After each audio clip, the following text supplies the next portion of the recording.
안녕하세요. 제 이름은 테드 슬로보긴입니다. 나는 뉴욕시 외곽에 있는 평범한 아파트 건물의 집주인으로 일했었죠.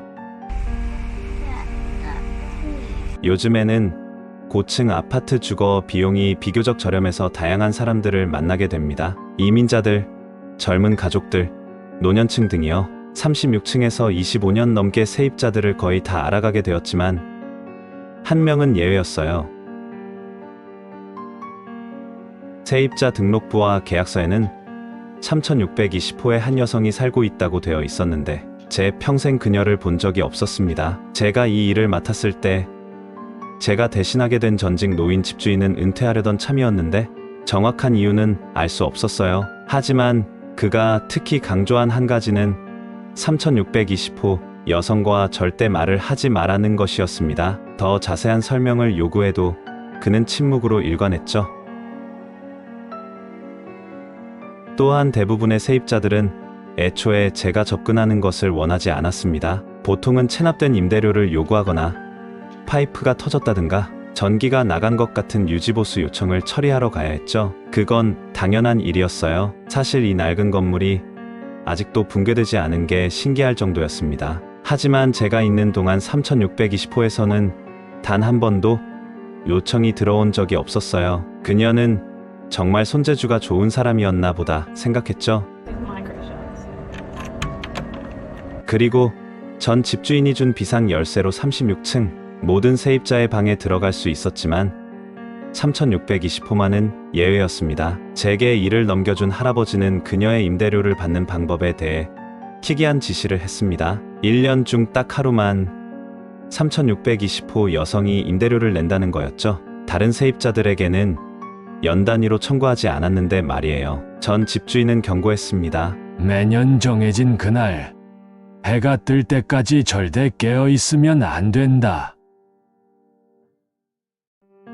복도 끝까지 걸어가 보면 확실히 제 이름으로 된 1년치 임대료 수표가 놓여 있었습니다. 그 여성의 이름은 마지 페리라고 되어 있었지만 나는 그냥 3620호라고 부르는 걸 선호했죠. 시간이 흐르면서 호기심이 점점 커져 결국 이성을 압도했습니다. 먼저 전 집주인의 전화번호를 눌러봤어요. 누군가라도 받아서 이 미스터리를 풀어주길 바랬죠. 그는 전화를 받지 않았고 나중에 다시 전화했을 때는 요양원 직원이 받으며 그분은 몇 년 전에 돌아가셨다고 했습니다. 유족도 없고 남긴 재산도 없다고 하더군요. 감사 인사를 남기고 전화를 끊었습니다. 이성을 무릅쓰고 나는 더 깊이 파고들기로 했습니다. 지금 돌이켜보면 정말 멍청한 실수였어요. 3620호 여성이 드나드는 복도를 찍기 위해 카메라 하나를 설치하기로 결정했습니다. 이 건물의 난방 시스템은 복도 위로 이어진 공기 덕트로 되어 있었는데 나는 그 덕트에 구멍을 뚫고 벽 쪽 그릴 근처에 카메라 렌즈를 설치했습니다. 케이블은 덕트를 따라 제 방까지 연결해 컴퓨터에 붙였죠. 이런 행동이 약간 집착적이고 심지어 비윤리적으로 보일 수 있다는 걸 압니다. 하지만 끊임없는 호기심이란 게 어떤 건지 아시나요? 무언가를 해결하기 전까지는 가라앉지 않는 그 감정 말이에요. 이 일 전까지는 저도 다른 사람의 사생활을 존중하는 사람이었습니다. 하지만 25년 동안 이 일을 하다 보면 어떤 것들은 너무나도 미스터리해서 결국 조사하지 않을 수 없게 되더군요. 카메라를 켜고 밤새도록 지켜보기로 했습니다. 어쩌면 3620호는 밤에만 외출하는 사람일지도 모르잖아요. 아니면 리지필드에서 야간 근무를 하는 걸까요? 운이 좋으면 밤에도 일자리를 구할 수 있죠? 아니면 그냥 사람을 피해 외곽의 36층 낡은 아파트에 숨어 사는 은둔자였을지도요. 이게 당시 제 추측이었습니다. 이 정도로만 상상력을 제한했더라면.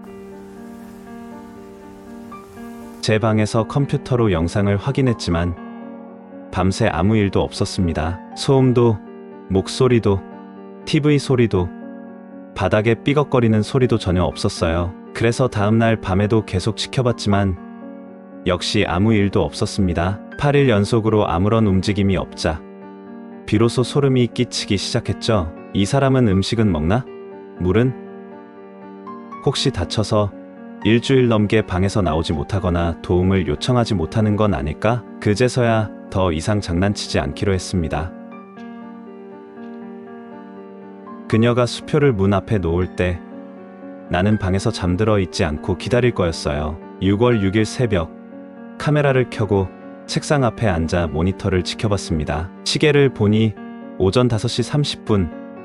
해는 아직 뜨지 않았습니다. 가슴이 두근거렸고 어두운 복도에서 공기 그릴 너머로 뭐라도 보이길 바랬죠. 창밖으로는 새파란 빛이 밤을 밀어내고 라벤더 색조가 스며들더니 점차 밝은 파란색으로 변해갔습니다. 3620호는 여전히 조용했죠. 제가 직접 가서 올해 임대료를 내라고 요구하려던 참에 믿을 수 없는 일이 벌어졌습니다. 지금도 그걸 설명할 단어를 찾을 수 없어요. 어떤 그림자 같은 형체가 복도를 미끄러지듯 지나갔습니다. 인간보다는 유령 같은 존재였죠. 공중에 떠다니듯 방들 사이를 지나더니 3620호 앞에서 멈췄습니다.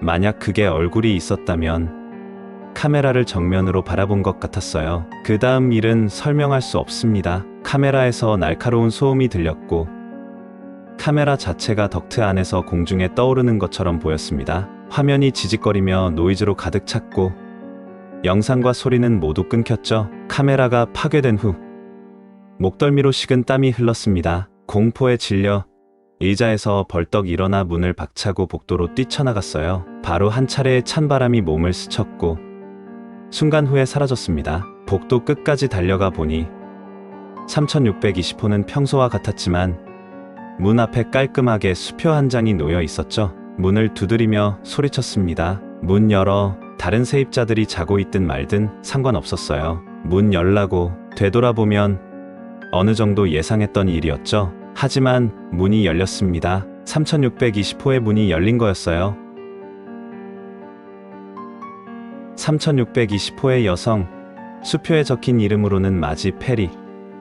그녀가 저를 바라보았습니다. 그녀의 모습은 제 기억에 영원히 새겨졌어요. 제 평생 본 사람 중 가장 늙어 보이는 여자였습니다. 키는 5피트 약 152cm도 되지 않을 것 같았고 희끗희끗한 회색 머리를 뒤로 묶고 있었죠. 등은 굽었고 빠져나간 눈과 퀭한 광대뼈가 두드러졌습니다. 낡은 흰색 티셔츠에 회색 가디건, 헐렁한 회색 잠옷 바지를 입고 있었고 손톱은 깨져 있었어요. 방 상태도 그다지 나아 보이지 않았죠. 그녀가 침묵을 깼습니다. 들어오시겠어요? 그녀는 방 안쪽으로 손짓하며 돌아섰습니다. 나는 그 자리에서 뒤돌아 나가야 했어요. 그냥 직장을 그만두고 떠나야 했죠. 하지만 호기심은 가끔 이상한 법입니다. 갈수록 더 탐나게 만드는 것 같아요.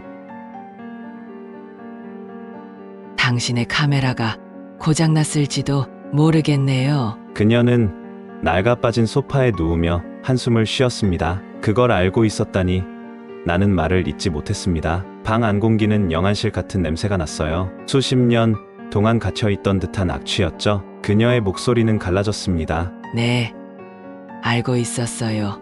어서 앉아보세요. 제가 무슨 일을 하는지 보여드리죠. 앉으라는 손짓을 했지만 나는 서 있기로 했습니다. 그녀는 신경도 쓰지 않는 듯했어요. 일어나 방 구석의 잡동사니 더미를 뒤적이더니 화가용 이젤을 꺼냈습니다. 그리고 완성된 캔버스와 그림들을 테이블 위에 쌓아 올렸죠. 제 표정을 읽고는 대답했습니다. 왜요? 그렇게 믿기 힘드세요?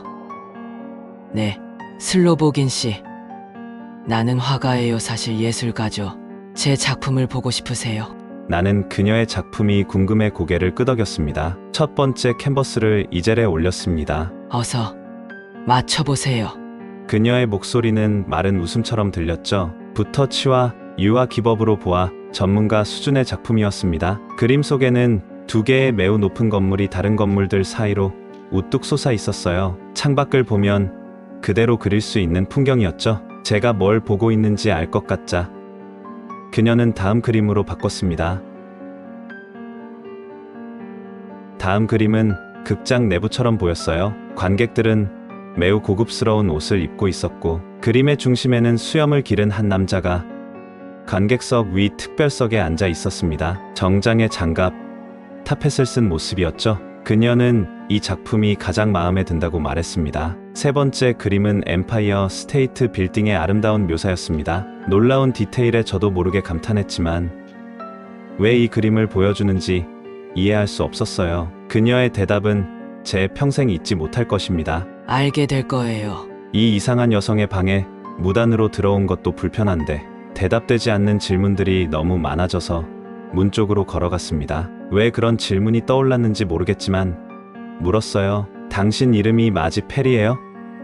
그녀의 입가가 비틀린 미소처럼 보였습니다. 긴 침묵 후 그녀는 말했어요. 아니요. 하지만 제 친구를 만나신 모양이군요. 더 물어보고 싶었습니다. 왜 혼자 살았는지, 왜 수년 동안 은둔했는지, 왜 유지보수 요청을 한 적도 없고 아무와도 말을 하지 않았는지.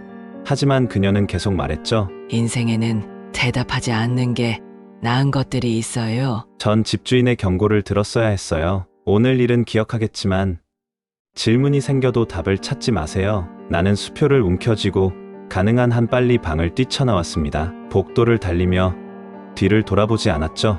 하지만 만약 돌아봤다면 그 빼빼 마른 노파가 문틈에서 내려다보고 있었을 거예요.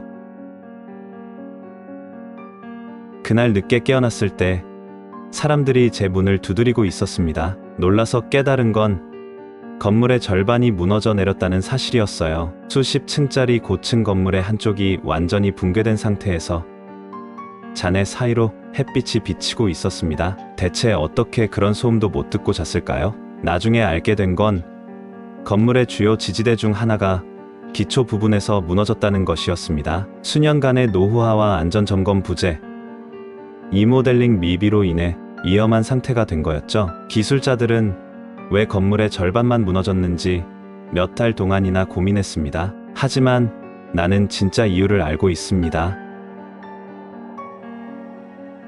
구조대원들이 그날 아침 잔해 속에서 시신들을 수습하던 중 한 묶음의 오래된 그림을 발견했습니다. 수십 층에서 떨어졌음에도 거의 손상되지 않은 상태였죠. 경찰과 보안이 일반인들을 차단하기 전 나는 그 중 한 점을 볼 수 있었습니다. 그 그림은 바로 이 건물의 절반이 무너진 모습이었어요. 몇 주가 지나도 그 그림을 그린 노파의 시신은 발견되지 않았습니다. 사실 세입자 등록부에는 3620호에 거주한 사람의 기록조차 없었어요. 그리고 제가 아파트로 돌아갔을 때 마지 페리 이름으로 된 수표는 사라진 후였습니다. 그 이후로 그 이름의 예금주는 어디에서도 찾을 수 없었죠. 설명할 수 없는 일들이 있습니다. 나는 이제 어떤 질문들은 답이 없다는 걸 받아들이게 되었어요. 아무리 이상해도 그 답을 찾으려 하지 마세요. 그게 제가 드리는 조언입니다.